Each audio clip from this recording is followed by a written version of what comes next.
오늘 아침에는 민수기 한번 보시겠습니다. 민수기 11장입니다. 민수기 11장, 제 성경에는 213쪽에 있습니다. 민수기 11장 1절부터 15절까지, 민수기 11장 1절부터 15절까지 읽겠습니다. 시작. 여호와께서 들으시기에 백성이 악한 말로 원망하며 여호와께서 들으시고 진노하사 여호와의 불을 그들 중에 붙여서 진영 끝을 사르게 하시매 백성이 모세에게 부르짖음으로 모세가 여호와께 기도하니 불이 꺼졌더라. 그곳 이름을 디베라라 불렀으니 이는 여호와의 불이 그들 중에 붙은 까닭이었더라. 그들 중에 섞여 사는 다른 인종들이 탐욕을 품으매 이스라엘 자손도 다시 울며 이르되 누가 우리에게 고기를 주어 먹게 하랴. 우리가 애굽에 있을 때에는 값없이 생선과 오이와 참외와 부추와 파와 마늘들을 먹은 것이 생각나거늘 이제는 우리의 기력이 다하여 이 만나 외에는 보이는 것이 아무것도 없도다 하니 만나는 가시와 같고 모양은 진주와 같은 것이라.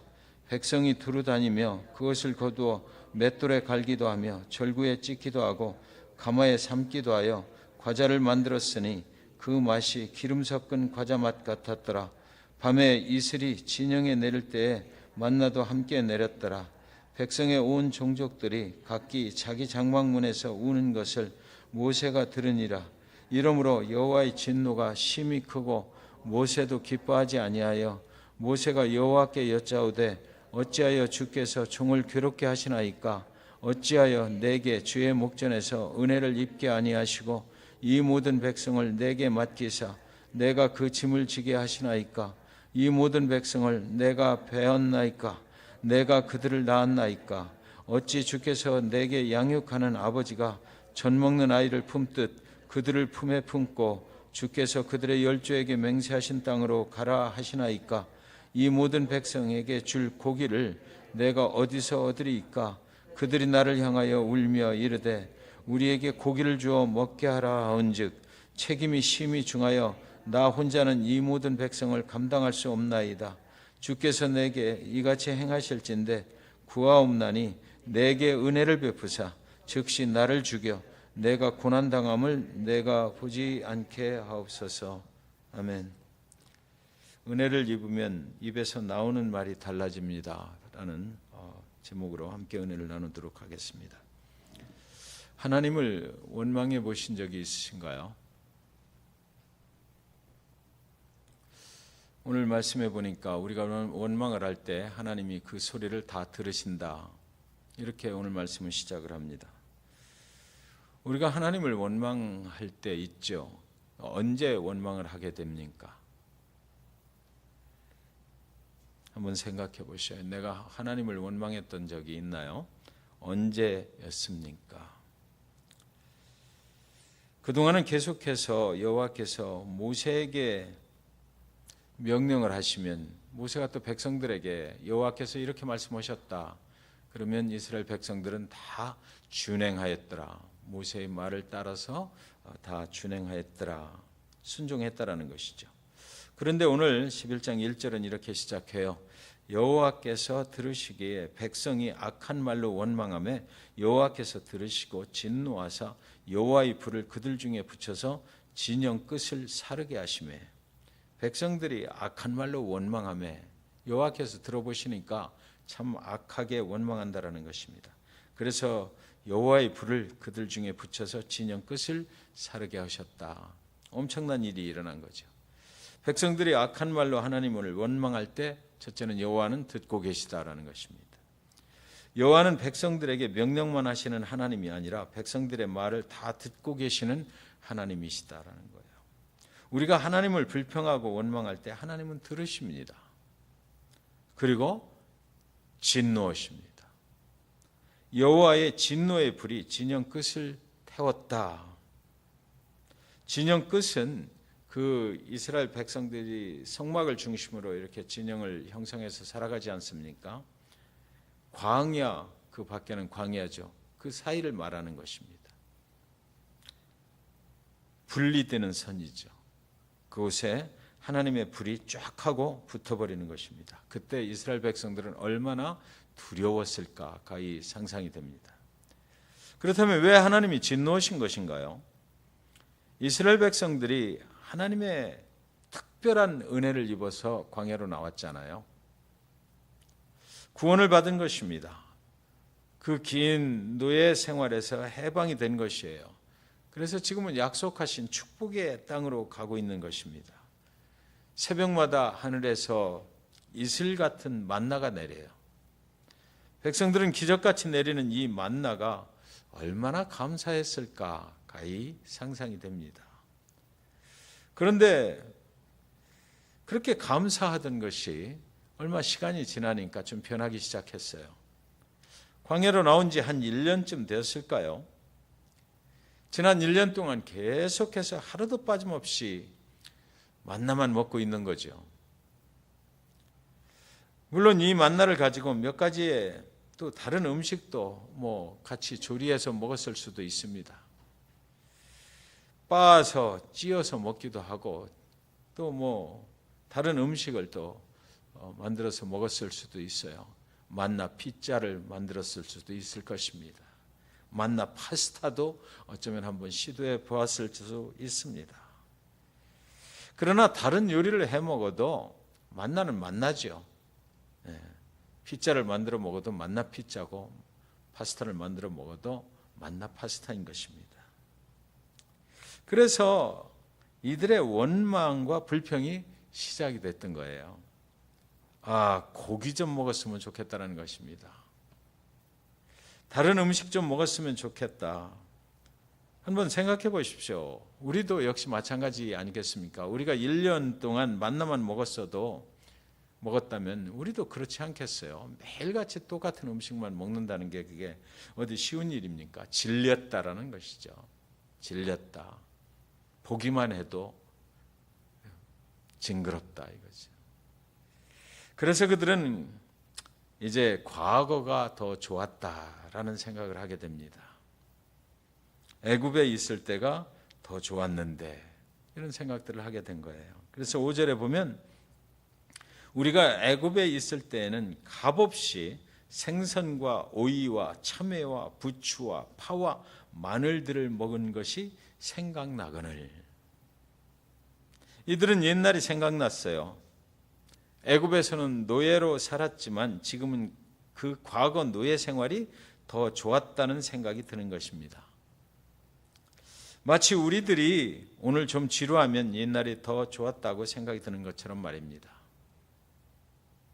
그러나 그렇다고 해서 여러분 생각해 보십시오. 지금 하나님이 막 불을 내렸잖아요. 그 사람들이 그렇게 좀 원망을 한다고 그래서 하나님이 불까지 내리면서 이 정도로 진노를 하실 필요가 있었나라는 생각이 듭니다. 그렇지 않나요? 그럴 수 있잖아요. 좀 고기와 신선한 채소 좀 먹고 싶다고 그러는데 하나님이 진노하셔서 그들을 다 태워 죽일 것처럼 하늘에서 불까지 내리실 필요가 있었겠는가? 하나님은 왜 그러신 겁니까? 너무 잔인한 방법 아닌가요? 그런데 여러분, 우리가 여기서 중요하게 생각해야 될 것이 있는데 그들의 말이 정말 진실일까라는 거죠. 애굽에 있을 때 그들이 지금 5절에 보시면 우리가 애굽에 있을 때에는 값없이 라는 단어가 적혀 있거든요. 애굽에 있을 때 그들이 정말 값없이 그런 것들을 먹었나요? 그들은 노예였잖아요. 어찌 값없이 생선과 오이와 참외와 부추와 마늘을 먹었겠느냐고요. 거짓말을 하고 있는 거죠, 사실은. 노예가 노역을 한 대가로 얻어먹고 살았지 애굽의 바로가 노역을 시키지 않고 값없이 먹여줄 리가 있습니까? 이것은 진실은 아니고요. 지금 1년 동안 먹는 만나가 질려서 부풀려서 한 말인 것입니다. 결국 하나님이 too boring하다는 거예요. 계속해서 하나님의 인도함만 받고 있으니까 옛날 바로하고 같이 있을 때 생각이 난다라는 거죠. 그리고 진짜 진노의 불을 내린 이유는 더 심각한 이유 때문이었던 것입니다. 여기 4절에 보시면 4절을 읽어봅시다. 같이 읽습니다. 시작. 그들 중에 섞여 사는 다른 인종들이 탐욕을 품음에 이스라엘 자손도 다시 울며 이르되 누가 우리에게 고기를 주어 먹게 하리야. 여러분, 이 원망의 근거가 어디서 왔느냐면 그들 중에 섞여 사는 다른 인종들이 시작을 했다라는 것입니다. 그들이 욕심을 내 가지고 다른 걸 먹고 싶어 했기 때문에 이스라엘 백성들에게 그 원망과 불평이 전염이 됐다라는 거예요. 그렇다면 여기서 말하는 그들 중에 섞여 사는 다른 인종들은 누구인가를 알 필요가 있죠. 이스라엘이 애굽에서 나올 때요, 순수하게 이스라엘 백성들만 나온 건 아니죠. 그 애굽 땅에 살던 사람들이 함께 따라 나온 사람들이 있었어요. 오늘 본문에는 그들 중에라는 단어가 많이 나오는데 그들은 하나님의 백성들이 이제 주류이죠. 주류는 주류인데 그들 중에는 여러분 하나님을 믿지 않는 사람들도 함께 하고 있었다라는 것이죠. 애굽에서 우상을 섬기는 사람들이 언격결에 막 따라 나온 사람들이 있었어요. 이 원망과 불평은 그들로부터 이제 시작이 됐다라는 것입니다. 그런데요, 문제는 이스라엘 백성들을 따라 나온 애굽 사람들이 문제가 되는 건 사실은 아니에요. 문제는 이스라엘을 따라 나온 애굽 사람들의 영향을 받고 있다는 게 문제죠. 그래서 그냥 그들이 그러니까 우리도 같이 하나님을 원망하는 대열에 서버리는 거, 이게 문제인 거예요. 거룩한 하나님의 백성들이 우상을 섬기는 세상에 사람들을 따라가고 있다. 이것이 문제인 거죠. 그들 중에 섞여 있는 이라는 말은 하나님의 백성들이 하나님을 믿지 않는 사람들에게 영향을 받아서 같이 하나님을 원망하고 있다는 것입니다. 처음에는 아마 이 사람들이 만나를 주우면서 같이 나가서 같이 섞여 살으니까 같이 아침에 가서 만나를 주울 거 아닙니까? 처음에는 다들 그랬어요. 너무 감사하다. 어떻게 이런 일이 있냐. 하나님 정말 감사합니다. 이렇게 시작을 했을 거예요. 그런데 어느 날 어떤 사람이 따라 나온 사람이 오늘도 만나야? 라고 했을 거예요. 그럼 이스라엘 백성이 진짜 오늘도 계속 만나네. 변함이 없네. 그 다음 날은 이 사람이 그랬겠죠. 당신 괜찮아? 라고 했을 거예요. 그래서 또 이스라엘 백성이 생각했겠죠. 내가 진짜 이게 만나면 계속 먹게 되네. 그 다음 날은 또 그 사람이 그렇게 얘기했을 겁니다. 다른 거 먹고 싶지 않아? 이게 자꾸 번져가는 거죠. 교회도 그렇죠. 믿지 않는 사람들이 그냥 말 한마디 던지는 게 그게 영향을 받기 시작하면, 영적인 분별력이 없으면, 그게 구분이 안 되면 그게 따라가게 돼 있어요. 진짜 목사님 왜 저래? 좀 설교 좀 은혜스럽게 하면 안 되나? 맨날 똑같아요. 어떻게? 우리 교회가 좀 생명력을 잃은 것 같지 않아? 이런 소리들을 사실은 믿음이 없는 사람들이 하는 거예요. 물론 목사에게도 문제가 있겠죠. 근데 그것을 다른 사람들 앞에서 은근히 던져버리는 이 한마디가, 제가 잭슨빌에서 그 사람들 거기는 교회 다니면서 그 골프들을 엄청 쳐요. 그럼 골프 치고 나면 다 또 맥주 한잔 하잖아요. 레스토랑에 가보면 신앙인들이 거기 교인들이 다 앉아가지고 뭐 믿음 좋은 사람들은 안 마셔요. 근데 거기서 섞여 있잖아요. 안 믿는 사람들하고 골프장에 가면 섞여 있다고요. 그리고 나서 그런 사람들이 거기서 식사하면서 물어보는 거죠. 교회는 좀 어때? 그랬을 때 우리 집사님들이 거기서 제가 그 좋은 얘기를 해야 된다라고 맨날 얘기했어요. 우리 교회는 진짜 은혜스러워. 진짜 목사님도 훌륭하시고 정말 좋아. 왜들 교회를 안 나오는지 모르겠어. 이렇게 얘기를 하면 되잖아요. 설령 그렇지 못해도 신앙인들은 그렇게 얘기를 해야 되는 거예요. 전도 차원에서도 그렇게 해야죠. 근데 요즘 교회는 어때? 그렇게 물어보면 뭘 물어봐. 그걸 뭘 굳이 또 말을 해야 돼? 이렇게 되는 거예요. 우리가 믿음이 없는 사람들한테 영향을 받으면 안 되죠. 내 믿음은 내가 지켜야 되는 것입니다. 거룩한 하나님의 공동체, 거룩한 하나님의 성도들은 세상과 구별된 사람들이거든요. 세상과 구별된 공동체예요. 오늘날도 교회의 어려움 중에 이런 어려움이 참 많이 있는 것입니다. 하나님의 백성들이 자신의 정체성에 혼돈이 오는 거죠. 이렇게 되면은 그 정체성을 잃어버리고 외부에서 들어온 사람들이 믿음이 있는지 아닌지 알지도 못하고 영향을 받아서 교회가 혼란스러워지는 것입니다. 여러분, 제가 오늘 아침에 분명한 키를 하나 드릴게요. 다른 거 다 볼 거 없어요. 예배에 진실하게 참여하는지만 보면 그 사람의 믿음이 있는지 없는지는 드러납니다.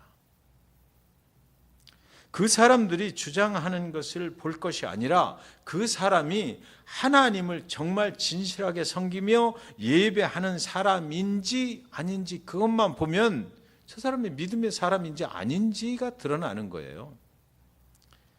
주일날 골프장에 가지 않고 예배를 드리는지만 보면 돼요. 주일날 놀러 가지 않고 예배에 나오는지 그것만 보면 된다고요. 예배는 뭡니까? 구원의 은혜에 감사함으로 드리는 것이잖아요. 정말 그 사람이 예배를 진실하게 드리고 있는지 아니면 예배를 구경하는지만 보면 알 수 있어요. 드리는 사람은 원망하거나 불평하지 않아요. 그렇죠? 내 삶을 주님께 드린 사람은 원망하거나 불평하지 않아요. 설령 잘못되었다라는 생각이 들면 그걸 고쳐서 나가려고 그거 놓고 기도하고 권면하고 함께 고쳐나갑시다 이렇게 말하지. 그래서 원망하는 것은 뭡니까? 원망하고 불평하는 것은 제3자의 입장에서 오는 거잖아요. 거기에 서 있는 사람들이 오는 거예요. 손님처럼 구경 나온 사람이 원망하고 불평하고 그러는 거죠. 고기를 먹고 싶다라고 해요. 여기는 고기가 없다라는 것입니다. 저도 그런 소리 많이 들었어요. 여기는 왜 찬양을 그렇게 하느냐라는 거죠. 여기는 왜 우리 교회 자체적으로 선교를 안 하느냐라는 거예요. 왜 주보에 선교지가 기록이 안 돼 있느냐라는 거죠. 여기는 왜 성경 공부를 그걸 안 하느냐는 거예요. 어떤 사람은 다른 교회에서 와가지고 그러더라고요.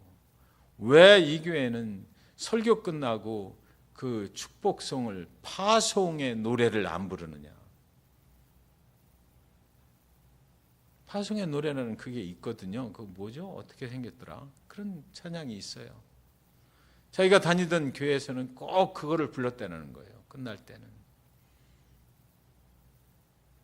오이를 먹고 싶다라는 거죠. 이 사람들 기가 막히잖아요. 광야에서 안 나는 것만 얘기를 하는 거예요. 광야에 없어요, 이런 거는. 어떻게 이걸 꼭 집어냈는지 몰라. 정말 성경 말씀이 기가 막혀요. 여기는 오이가 없다. 여기는 참외도 없다. 부추도 없다. 파와 마늘도 없다. 그거 먹고 싶다라는 것입니다. 여기는 참외와 부추와 마늘이 없다. 내가 살던 애굽에는 있었는데 여기는 없다라는 것입니다. 그런데 그것이 왜 문제가 됩니까? 애굽에 있을 때 정말 값없이 먹고 살 수 있었나요? 그게 아닌데 이 사람들은 거기서는 거저 그냥 먹은 것처럼 얘기하잖아요. 노예가 어떻게 그런 것들을 노역하지 않고 먹을 수 있었겠습니까? 사실 거기 따라 나온 사람들도 그 애굽에서 아마 풍족하게 잘 살고 있었던 사람들은 아닐 거예요. 그러니까 여기 막 따라붙어서 나온 거죠. 여기 우리가 성경에서 중요하게 볼 것은 왜 저자는 하필 그 많은 단어 중에 값없이라는 단어를 여기다 기록을 했을까라는 겁니다. 하나님의 영에 감동함을 입어서 성경이 쓰여졌는데 하나님의 영에 감동함을 입은 저자가 하필이면 값없이라는 단어를 왜 여기 썼느냐 말이죠. 그들이 하나님을 원망하게 된 근본 이유가 바로 값없이 주신 구원의 은혜를 망각했기 때문이다라는 겁니다. 여러분 요즘에는요, 옛날에는 그랬죠. 옛날에 뭐 70년대까지만 해도 교회에서 그런 소리를 많이 했어요. 목사가 자기를 타겟으로 설교를 한다. 제가 목회해 보니까 그럴 정신이 없어요, 목사는. 성도님들 한 명 한 명 물론 나중에 다 걸러요. 아, 이 말은 성도님들한테는 사실은 좀 그렇겠다 싶은 거는 뺍니다. 원고를 최종 정리를 할 때. 그게 설교자의 태도죠. 그렇게 하는데 그러고 뭐 하나님의 말씀을 증거하면서 우리 성도님들 한 명 한 명을 다 생각해 보면서 이 사람한테 걸리겠네, 이 사람한테 걸리겠네, 이거 못해요. 그럴 정신도 없고 시간도 없어요. 설교 한 편을 준비하는데 보통 우리 A4지 13페이지 정도를 써야 되거든요. 그래야 35분 설교가 나가요. 그 13페이지를 뭐 몇 달 전부터 준비를 하기로도 하고 어떤 때는 뭐 바쁘고 그러면 뭐 일주일 안에 그걸 완성을 해야 되잖아요. 근데 뭐 성도님 한 분 한 분에게 이게 걸릴까 이 생각까지 할 시간적 여유가 사실은 별로 없다고요. 그리고 성도님들하고 시간이 오랫동안 뭐 9년 10년 같이 이렇게 목회를 했다면 혹시 그런 생각이 막 들 수도 있어요. 근데 저 같은 경우는 사실은 그렇게 성도님들 개인 사정을 잘 알 수도 없고 그런 가운데 있잖아요.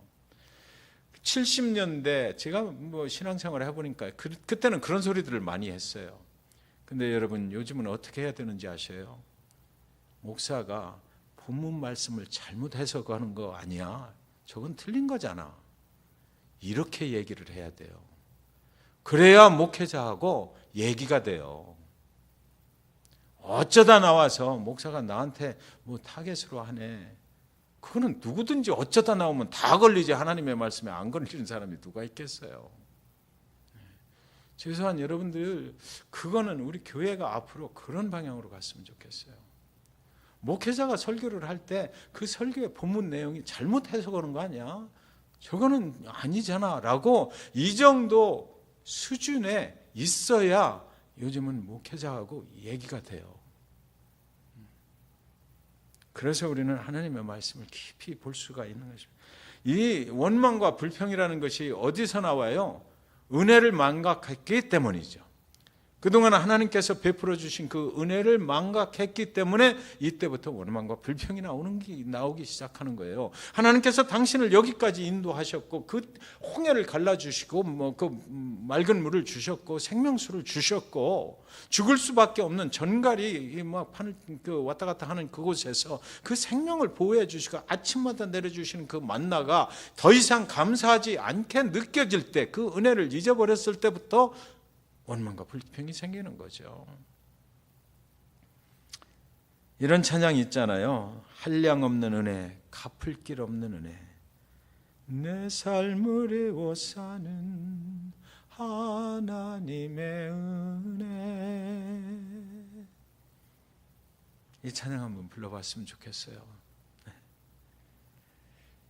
하나님을 저도 여러분도 원망해 보신 적이 있잖아요. 그때 우리는 하나님이 우리를 구원해 주신 은혜를 잊어버리고 있었구나, 그 생각을 하게 되는 것입니다.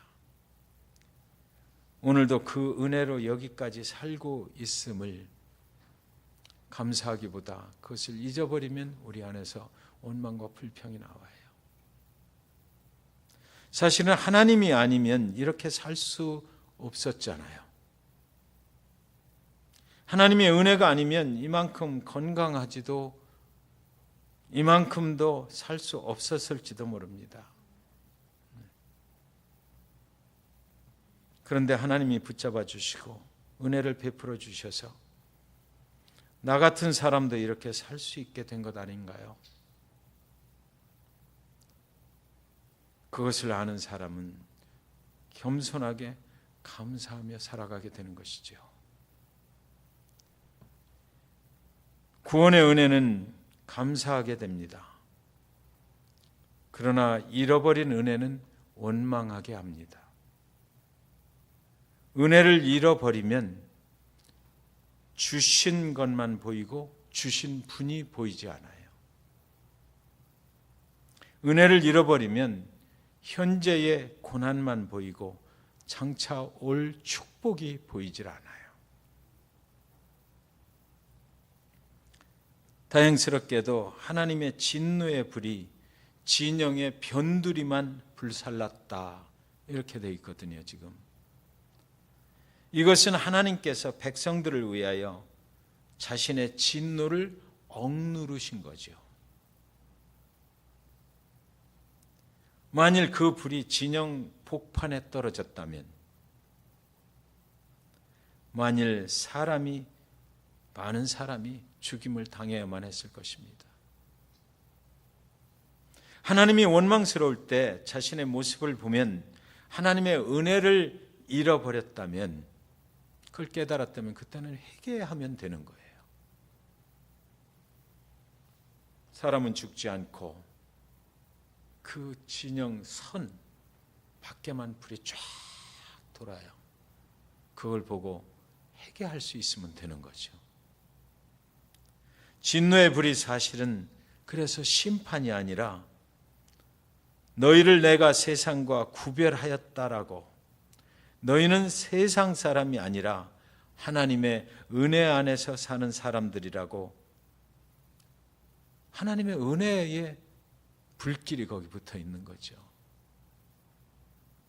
그것은 진노의 불이 아니라 은혜의 불이었던 것입니다.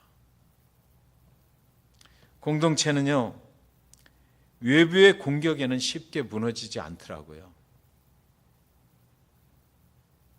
공동체가 무너지는 것은 내부의 분열이 올 때 무너져요. 교회도 보면 외부에서 믿지 않는 사람들이 막 교회를 핍박하고 이러면 그때는 안에서 똘똘 뭉쳐. 그래서 막 승리하면서 나가요. 근데 내부에서 이런 원망과 불평이 나오기 시작하고 이러면 그때 정말 힘들어지는 거예요. 내부적인 불만과 원망은 공동체의 균열에 옵니다. 때로는 회복할 수 없는 정도의 파괴를 가져와요. 갈등과 불만이 아주 없을 수는 없지만 정말 중요한 것은 뭐냐면 갈등과 불만이 있을 때 그것을 해결하기 위해서 우리가 두 가지 꼭 해야 될 일이 있다라는 것입니다. 오늘 본문에서 그렇게 이야기하고 있어요. 첫째는 구원의 은혜를 회복하는 것입니다. 교회는 은혜의 공동체잖아요. 구원의 확신이나 구원의 은혜를 잃어버린 사람들에 의해서 교회가 흔들리지 말아야 합니다. 모세의 기도가 뭡니까? 15절에 보시면 내게 은혜를 베푸사. 자기는 감당할 수가 없다라는 것입니다. 차라리 내가 죽었으면 좋겠어요 라고 하면서 나를 죽이는데 은혜를 베풀어 주셔서 죽여달라고 기도를 해요. 은혜로 넘어갈 수 있도록 해달라는 기도죠. 그리고 두 번째는 모세가 하나님께 백성들을 살려달라고 중보 기도를 해요.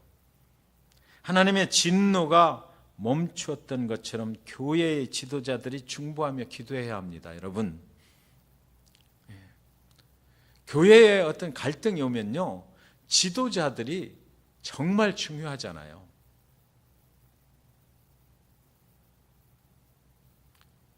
그 사람들이 금식하면서 중보하며 기도해야 되는 거예요. 살려주십시오. 회복해 주십시오. 그리고 또 모든 성도들이 뭐 해야 돼요? 중보하고 있는 그 지도자를 위해서 또 기도해야 된다고요.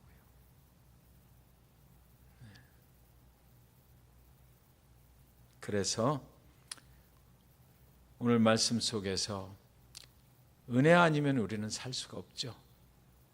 그 은혜를 잃어버리지 않는 교회, 그리고 그 은혜의 공동체가 되어서 정말 승리하며 나아가는, 그래서 하나님의 영광이 되는 그런 교회가 우리 데이토나 한인 침례교회가 될 수 있기를 주님의 이름으로 간절히 축원드립니다. 우리 교회 모두가 충만한 구원의 은혜로 살아갈 수 있기를 간절히 주님의 이름으로 축원합니다.